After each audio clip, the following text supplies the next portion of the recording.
Some people are born lucky. That's what they told you.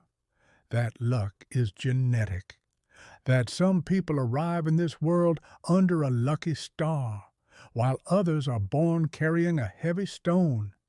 They told you that some people can knock on a single door and it flies wide open, while others knock on 1,000 doors and every single one is slammed in their face. They told you there's nothing you can do about it. That luck cannot be manufactured, cannot be chosen, and cannot be activated. They lied to you. Because what most of the world calls luck isn't randomness. It's frequency.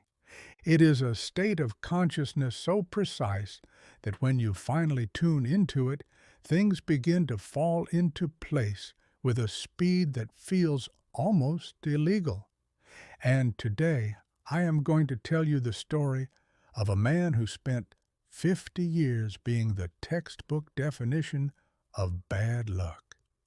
The man for whom everything went backward, everything cost twice as much, and to whom life charged interest on every single moment of peace. Until one day someone taught him something so incredibly simple he couldn't believe it. One word. A single word written on his right hand that activated something in his life that ancient sages have known for thousands of years, and that he never even knew existed. What happened next was so fast, so exact, and so absurdly precise that the people around him started saying, "This isn't normal. This looks like magic." But it wasn't magic. It was the law operating exactly how it has always operated. Only this time, someone finally showed him how to use it. In the summer of 1998, in a gritty industrial town just outside of Detroit, Michigan, a 50-year-old man opened the metal roll-up door of an auto repair shop every single morning. The air inside smelled of grease, harsh solvents, and old sweat. His name was Eli. His hands were permanently stained with black motor oil that wouldn't come off, not even with gasoline. He had cracked nails, a blue work shirt with his name embroidered on the chest, and a back that popped every time he bent down under a vehicle. The shop was his.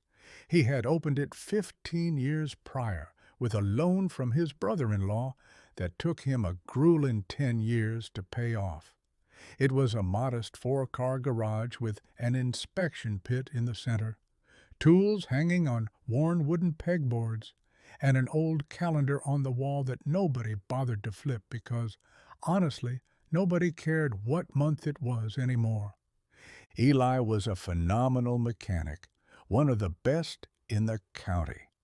He could diagnose an engine just by listening to it. He could smell a fluid leak from across the room. He knew exactly which part was failing just by sliding his hand into the right tight space. 30 years of grease under his nails gave him a mechanical intuition that no computerized scanner could ever match. But despite being the best, the money was never enough. And the reason wasn't a lack of work.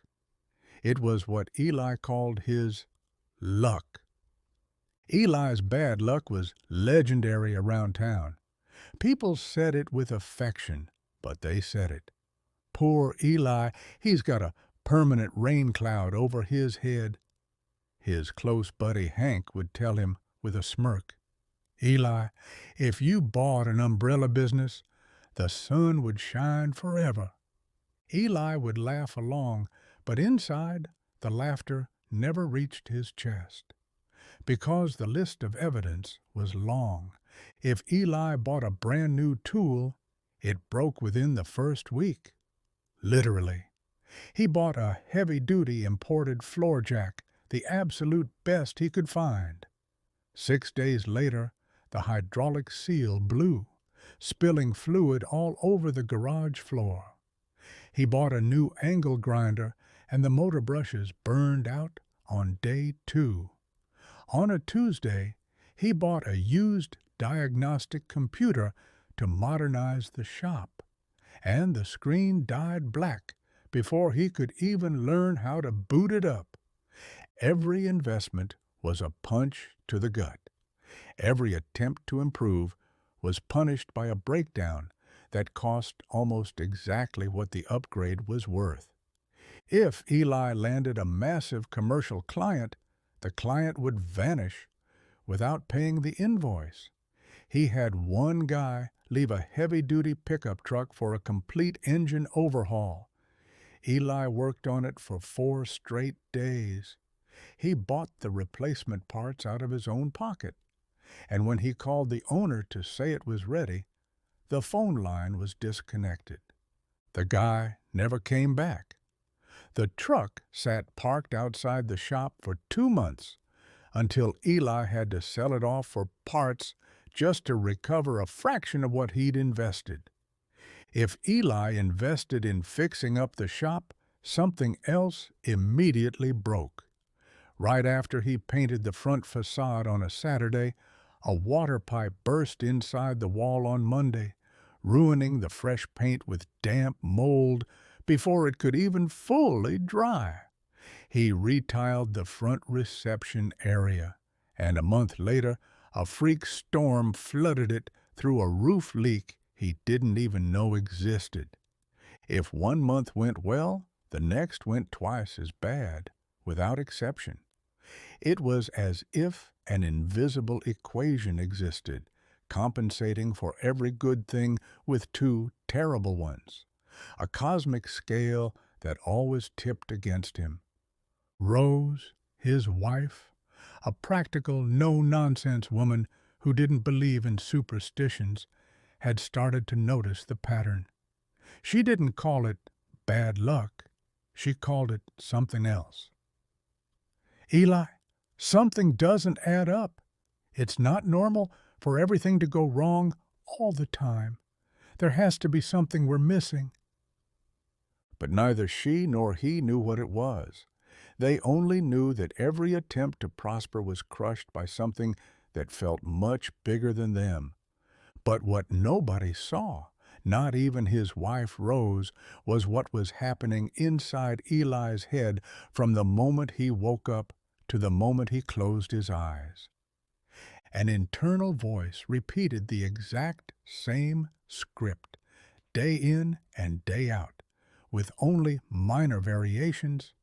Something bad is definitely going to happen today. Nothing ever goes right for me. I was just born unlucky. My dad was broke. My grandfather was broke. And I'm broke. This is just my lot in life. People like me don't get real opportunities. These thoughts weren't dramatic. There were no tears. They were quiet, calm affirmations. Certainties accepted the same way you accept that the sky is blue. Eli had no idea that every single one of those thoughts was a decree, an instruction issued to the universe with the absolute authority of someone who believes every word they say. And the universe, ever obedient, confirmed every single decree with millimetric precision. Eli decreed bad luck every morning, and bad luck arrived right on time every afternoon. Eli's first attempt to change things was simply to work harder. He opened the shop on Sundays. He started offering 24/7 roadside emergency assistance. He threw heavy tools into the trunk of his car and drove out at 11 p.m. to fix stranded trucks on dark highways. He brought in more cash, yes, but his body started demanding payment. His knees throbbed, his back ached, and his fingers grew so numb at night that it took him an hour just to be able to move them the next morning.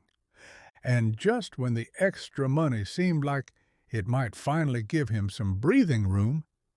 The shop's main air compressor burned out. The repair bill cost exactly what he had earned working those brutal Sundays. Eli looked at the invoice for the compressor, and he smiled that sad, weary smile of someone confirming what they already knew. See? Bad luck. Always the same. His second attempt was to pray. Eli was a religious man. He went to church on Sundays when he wasn't working, which was almost never. But one night, after an exceptionally brutal day, where a client rejected his estimate because a corporate chain offered the same service cheaper, Eli knelt by the side of his bed. He prayed. He asked God to change his luck, to send him more clients, to stop punishing him, to just give him a break. He prayed with his eyes squeezed shut, hands tightly gripped, and his voice trembling. Then he went to bed. The next morning he woke up expecting something, anything, to be different. Nothing was. The same grease, the same bleak shop, the same clients who paid late or didn't pay at all. Eli stopped praying, not out of a lack of faith, but out of sheer exhaustion from asking without receiving. What he didn't know was that the problem wasn't God, and it wasn't luck. It was the frequency of the request. Because begging from a place of desperation is a declaration that you do not have, and declaring that you lack is the most powerful instruction for scarcity you can possibly broadcast. Before we continue with what happened next, I want to pause for a second. I know that on YouTube, almost nobody takes the time to subscribe to channels anymore. Sometimes it just feels like an extra step. But if you're listening to me right now and you've already hit that subscribe button and liked this video, I want to thank you from the bottom of my heart. It takes a significant amount of time to find these stories, write them with care, and narrate them for you. Your support means more than you know. Thank you. Now let's get back to it, because what comes next is the most important part of the entire story. On a Tuesday afternoon, a man Eli had never seen before pulled up to the shop. He was driving an old classic Mercedes from the 1980s, one of those models that keeps running forever because they were built like absolute tanks. The man stepped out of the vehicle, and Eli observed him closely. He was older, maybe 65.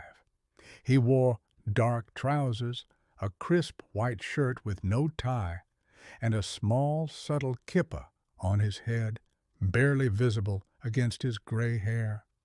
He had the soft hands of someone who didn't do manual labor, and the intelligent, sharp eyes of someone who observes far more than he speaks. "The car is making a strange noise when I apply the brakes," the man said. "Can you look at it?" Eli checked it out. It was just worn brake pads, a simple, straightforward swap. While Eli worked under the car, the gentleman sat down on the cheap plastic chair Eli kept for waiting customers. He pulled a small book from his pocket and read with total serenity. He didn't look at a phone because he didn't have one in sight. He just read. When Eli finished, he gave him the price. The man paid in cash instantly, without haggling, and left a generous tip, something Eli's customers almost never did. Before leaving, the man paused and looked around the shop. He looked at the tools, the cars waiting in line, the ancient calendar. Then he looked at Eli with that profound gaze belonging to people who see well past the surface of things. "You work very hard," the man said. It wasn't a question, it was a diagnosis. Eli shrugged his shoulders. It is what it is. The man nodded slowly. May I ask you a question? Go ahead. Do you believe you have bad luck? Eli looked at him, completely caught off guard. He hadn't said a word about his luck. They had never met before. Why would you ask me that? The man pointed his finger toward Eli's work shirt. Right underneath his embroidered name, someone had written something with a black permanent marker at some point in the past. A small phrase. The unlucky one. It was an old inside joke. A former shop assistant had written it years ago as a prank. Eli had never washed it out or thrown the shirt away. He wore it every single day without thinking about what it actually said. He was quite literally carrying his bad luck written directly over his heart. The man smiled gently. In my tradition, the words you carry upon yourself are decrees. What is written on your body tells the universe who you are. You are wearing bad luck as a banner, and the universe is simply obeying you. Eli felt a sudden chill run down his spine. It wasn't cold. It was the shock of recognition. It's the feeling you get when someone describes your deepest problem with an accuracy that leaves you completely exposed. Are you a rabbi? Eli asked. The man smiled. I used to be a rabbi. Now I am just an old man who knows a few things taught to him by older men who knew much more. He sat back down on the plastic chair. Do you have 5 minutes? I want to show you something. Eli had all afternoon. He sat down opposite the man on a flipped-over plastic bucket and listened. In Kabbalah, we are taught that Hebrew letters are not merely symbols. They are channels of energy.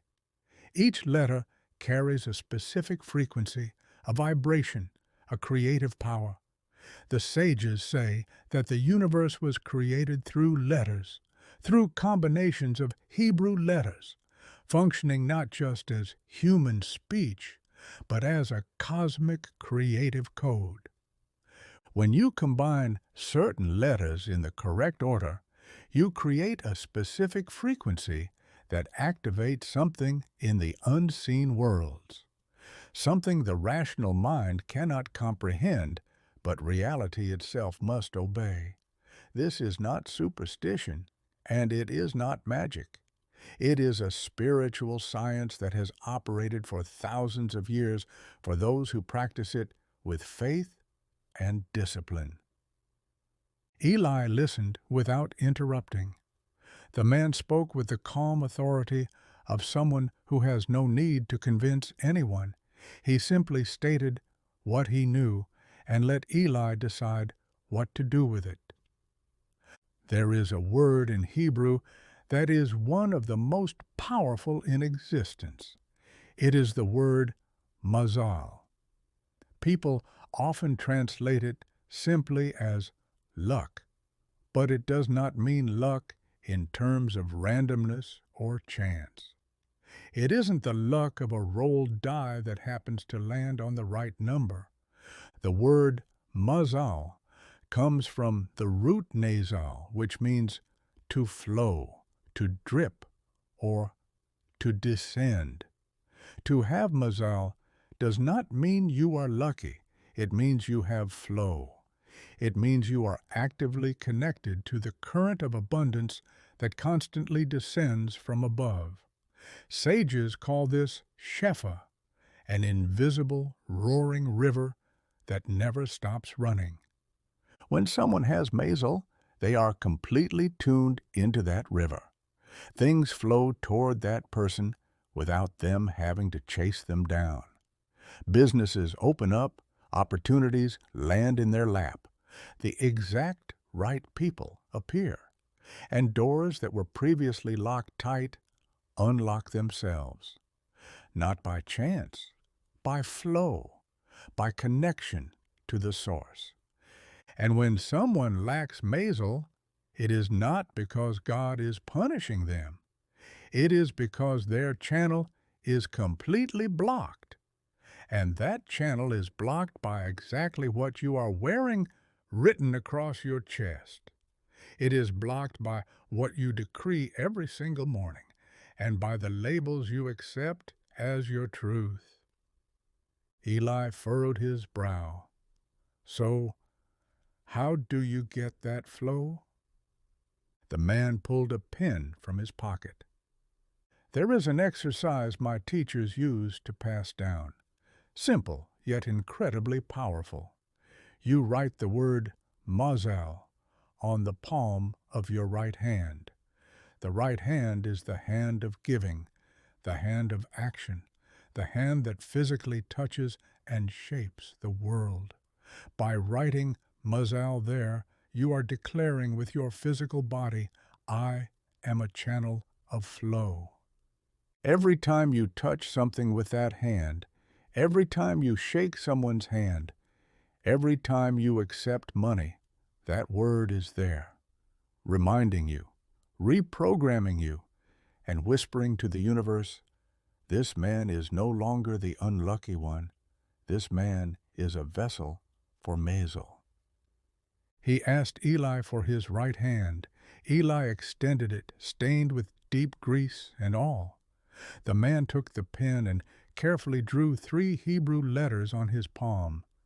Mem, Zayin, Lamed, Mazal.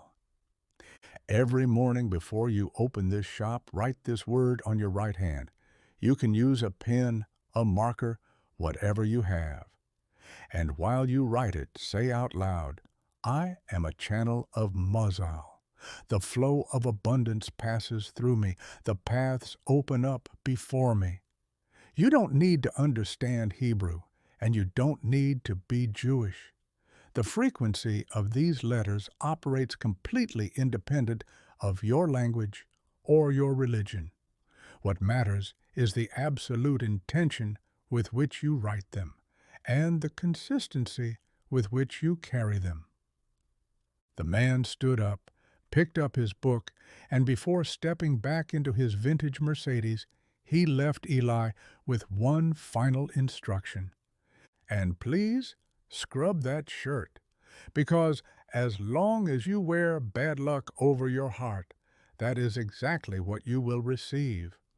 Eli was left entirely alone in his shop, staring down at the 3 Hebrew letters inked onto his palm. The blue ink of the pen mixed slightly with the black grease of his skin. It looked absurd. 3 characters he couldn't even read, traced onto a hand that only knew how to tighten bolts. But something deep inside him, something far older and more profound than his rational mind, told him, do it. Don't question it, just do it. That very night, before heading home, Eli took a rag soaked in industrial solvent and forcefully scrubbed the words, the unlucky one, right off his work shirt. The ink came away easily. It had been there for years, but the marker hadn't penetrated nearly as deep as he thought. It was as if the words were just waiting for someone to finally wipe them away. The next morning, Eli woke up 15 minutes earlier than usual. He sat on the edge of the bed while Rose slept soundly beside him. He grabbed a blue ballpoint pen from the nightstand drawer, looked at his right hand, and traced the 3 letters as best as he could, mimicking the strokes the man had drawn the day before. They weren't perfect, but they were there, and as he drew them, he spoke in a low voice, almost a whisper, so he wouldn't disturb his wife. I am a channel of Mazal. The flow of abundance passes through me. The paths open up before me. He felt ridiculous. He felt like an old man scribbling doodles on his own skin. But he said the words anyway, And as he did, something in his chest shifted like an old, rusted metal door finally beginning to yield. Let's pause here for just a moment. I don't usually ask for much, but if this story is resonating with you and you've already subscribed to the channel, thank you. I pour my absolute best into every word of these scripts. You pour your valuable time into listening. If you haven't subscribed yet, only do so if you truly feel this content brings value to your life. Now, let's head back to the story, because the turning point is where everything falls into place. For the first week, Eli wrote the word every single morning without fail. Before opening the garage, before touching a wrench, before greeting his first customer. 3 letters, Mazal, the full affirmation every single day. Nothing visible happened during the first 3 days. But on the 4th day, something shifted so subtly, Eli almost missed it. A client who had owed him a substantial amount of money for over 2 months walked into the shop entirely unprompted. He walked up to Eli, holding a white envelope. "Hey, Eli, sorry for the delay on this, man. Here is exactly what I owe you." He handed over the cash in full and walked out. Eli stared down at the envelope. Then he looked at his right hand, where the pen ink was already half smudged by the day's work. He didn't say a word, but he made a mental note. On the 5th day, another client arrived, referred by someone Eli didn't even know. "Hey there, I was told you're the sharpest mechanic in the area. Can you take a look at my truck?" It was a massive job, a full engine rebuild, 4 days of solid labor, excellent profit. Eli accepted. While Eli worked on the vehicle over the next few days, the owner stayed around, observing his precision. When Eli finished, the man paid him in cash, left a great tip, and said, "You know what? I'm going to pass your number along to my brother. He runs a local commercial delivery fleet, and he's been desperately looking for a reliable, honest mechanic to handle their maintenance." The very next week, the brother showed up. 13 commercial delivery trucks, a monthly maintenance contract, a verbal agreement that brought in more consistent, guaranteed revenue than Eli had made in an entire year of scraping by on random jobs. Eli could barely process it, but every morning, before touching a single delivery truck, he sat on the edge of his inspection pit, took his blue pen, and carefully drew those 3 letters on his right hand. He did it with the exact same faith of someone who doesn't understand how electricity works, but flips the light switch anyway, because he knows the light will turn on.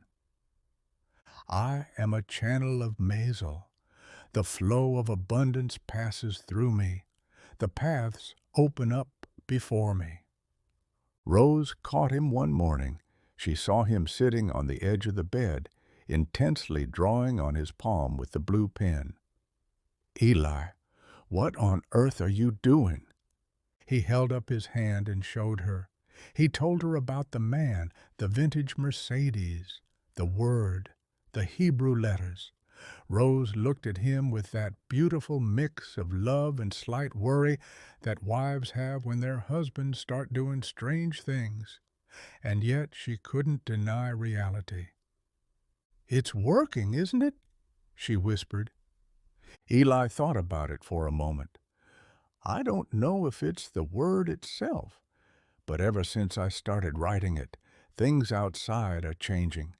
And even if it's not the word, something shifted deep inside of me the moment I began putting it on my hand." And right there lay the profound truth that Eli would take months to fully articulate, but felt from day one. The word on his hand wasn't a magical amulet. It wasn't a lucky charm. It was an anchor. It was a physical, tangible reminder that every morning reset his mind, his body, and his alignment with the universe. It told him, "Today, you are not the victim of bad luck. Today, you are the channel for the flow." Every time Eli looked down at his hand during a busy workday, every time the grease didn't fully erase the pen marks, every time that blue ink peeked through the grime of hard labor, something inside his consciousness recalibrated. It was exactly like adjusting the dial on an old radio until the station stops blasting static and plays crystal clear. The broadcast was always there. The music never stopped. It was just that his antenna had been completely misaligned. Within 3 months, Eli had so much business he had to hire an assistant, a young kid from the neighborhood who needed direction. Eli taught him how to use the tools with the exact same patience his own father had shown him 30 years prior. Within 6 months, he had to hire 2 more techs. Not because the physical work was overwhelming, but because Eli had finally unlocked a secret he never understood before. True prosperity isn't about hoarding work. It's about distributing it. It's about creating a channel of flow not just for yourself, but for others. Every person he hired became another branch through which the Mazal could move. Abundance doesn't divide when you share it. It multiplies. The delivery fleet brought in corporate referrals, and those referrals brought in even bigger accounts. A major regional transport company contracted his garage as their primary repair hub. A local dealership started outsourcing the complex diagnostic jobs their own factory mechanics couldn't solve. The shop that used to sit empty now carried a 3-week waiting list. Eli bought brand new, top-tier commercial equipment, the kind he had dreamed of owning for decades, but assumed would break in a week. This time, nothing broke. He permanently repaired the old inspection pit leak. He took down the forgotten calendar and put up a clean, modern scheduling board. He repainted the entire front facade, and not a single pipe burst behind it. And on the spot of his work shirt where it used to read, "The Unlucky One," there was now absolutely nothing. Because who Eli had become didn't need to be printed on his clothes anymore. You could feel it in the very frequency of the garage. You could feel it in the way clients walked into the building with complete trust instead of hesitation. You could see it in the effortless flow of money coming in, without Eli ever having to chase it with the desperate energy of the past. Rose noticed it before anyone else. One evening over dinner, she looked across the table and said, "Eli, do you realize that nothing has broken down or gone wrong in this house for over 3 months?" Eli stopped chewing. He thought about it. She was entirely right. Not the stove, not the water heater, not their personal car, not a single major tool at the shop. 3 straight months without the usual avalanche of disasters that used to arrive like clockwork. It wasn't that things stopped wearing down naturally, it was that they stopped breaking catastrophically and at the worst possible times. It was as if the chaotic frequency of disaster that Eli had broadcasted for decades had been permanently turned off, and now life was operating with the smooth harmony it was always supposed to have. A year later, Rose asked him if he still wrote the word on his hand every morning. Eli smiled and held up his right palm. There they were, the three letters half faded from a long day of work, but undeniably present. "I'm never going to stop doing it," he told her, "even if I don't need it anymore, because it reminds me exactly who I am. And the day I choose to forget that old bitter frequency will be waiting to creep right back in." Rose took his grease-stained, ink-marked hand and kissed it. She didn't say a word. She didn't have to. "Now that you see how everything completely transformed for Eli, let me ask you a question. What are you carrying written across yourself? Not on your clothes, but in the quiet corners of your mind. What phrases do you repeat every single day that act as invisible decrees for bad luck? What heavy labels did other people stick onto you that you simply never bothered to peel off? I would genuinely love to read your thoughts in the comments below. And if you know someone right now who believes they are cursed, blocked, or forever condemned to scarcity, share this video with them. Sometimes the only thing a person needs to do is completely erase what others wrote about them and write something entirely new with their own hand. Let's wrap this up with the core truth. What Eli discovered wasn't a gimmick. It wasn't folklore. It is a spiritual law that operates with the exact same mathematical precision as gravity. The ancient sages taught that Hebrew letters are channels of divine energy, and that writing them with conscious intention, faith, and disciplined repetition tunes your consciousness to a station that has been broadcasting abundance since the dawn of time. Your antenna was just stuck on the station of lack, the station of "this is just my lot in life," the station of "things will never change." Mazal is not luck. It is flow. It is your direct alignment with the river of abundance. That river never stops moving, ever. What stops is your connection to it. What gets blocked is your channel. And your channel is blocked every single time you repeat a decree of limitation. It is blocked by every generational belief inherited from a past of struggle that taught you poverty is a destiny and bad luck is genetic. It is not destiny. It is not genetic. It is a frequency. And frequencies can be changed. It changes with intention. It changes with repetition.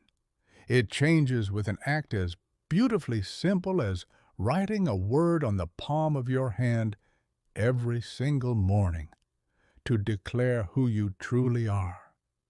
Not the unlucky one, not the one born to carry stones, not the one for whom nothing works out. You are a channel of flow. That is what you are. That is what you have always been. You've just been wearing the wrong label for so long that you started to believe it. So today, I am asking you for something concrete, not a leap of blind faith, a deliberate experiment. Tomorrow morning, before you start your day, before you open your business, before you log into work or even turn on your phone, take a pen or a marker and write the word Mazal on the palm of your right hand. It doesn't matter if you write it out in English characters or try your hand at the 3 Hebrew letters. What matters is the ironclad intention behind it. It is the conscious decision to rewrite your reality. And as you write it, say it out loud, not a whisper, out loud with authority. I am a channel of Mazal. The flow of abundance passes through me. The paths open up before me. Say it with the weight of someone signing a binding contract with the universe, because that is exactly what you are doing. You are legally canceling the old contract of bad luck that you signed unconsciously every morning with your negative thoughts, and you are executing a brand new one. Do it tomorrow. Do it the day after. Do it every single morning for at least 30 consecutive days without missing a beat.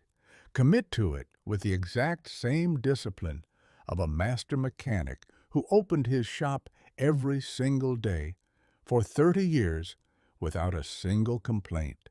Except this time, put that discipline entirely to work for your frequency. And then watch what happens. Observe the unexpected phone calls that come in without you looking for them, the encounters you couldn't have planned, the debts that suddenly get settled, the heavy doors that swing wide open without you ever having to push them. It won't be magic. It will simply be the law operating exactly how it has always operated, except now you are finally using it in your favor instead of against yourself. Erase what you've been carrying. Erase the phrases you repeat without thinking and the decrees of lack you inherited. Wash them away the same way Eli scrubbed his shirt with solvent. Those letters come off much easier than you think because they never ran deep. They were just stuck to the surface, waiting for you to finally wipe them clean. Because luck isn't genetic, it isn't random, and it isn't destiny. It's frequency. And your frequency is written by you every single morning on the palm of your hand, with a cheap pen and a faith that requires absolutely no explanation to anyone. Write it down and watch the world move. Because when the flow begins to rush into your life with the speed that it found Eli, people around you are going to say, "This looks illegal. This isn't normal." And you are just going to smile, because you will know it isn't luck. It never was. It is the law. And the law works for absolutely anyone who dares to use it. Mazal, flow, abundance. Write it on your hand and let the universe do the rest. Eli figured it out at 50 years old, with hands covered in engine grease, an old shirt that labeled him a failure, a cheap ballpoint pen, and 3 letters he couldn't even read. And if he could rewrite the frequency of an entire lifetime inside a dark auto shop, you can completely rewrite yours right now. From exactly where you are, with whatever you have, regardless of your age, your history, your bank account, or the number of times life has knocked you down. Luck is not reserved for the chosen few. It belongs to those who are brave enough to change the label.